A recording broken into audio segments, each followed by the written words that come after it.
It's the evening of August 7, and I am continuing with my install of the truckport / Pavillion soffit. I have installed the next 8 feet that goes to the next set of doors, well, the next door that covers up the beam trolley system. In fact, here is the beam trolley system, and here is the track. I ran into a little snag today, and I could probably use your vote.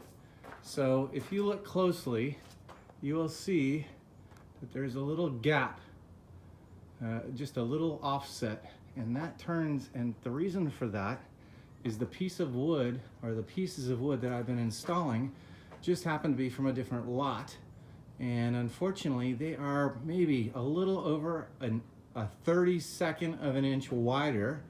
And when you do it times 11, you end up with about maybe 3/8 of an inch. My question to you is it worth taking this piece apart right here and then resetting the pieces of wood so everything lines up nice and beautiful?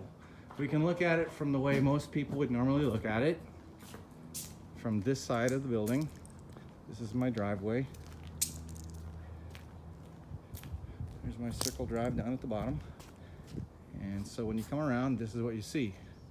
And it's getting more and more, well, it's getting better, more and more completed. It just takes time. When I'm working stock market stuff in the morning, I don't have that much time to get stuff done. But I don't know that you can see a whole lot, meaning you can see it, but I'm just wondering whether it's the effort. It'll probably take me 3 hours to take it all apart and put it back together. So why don't you let me know whether you think I should be doing that. That's it for tonight.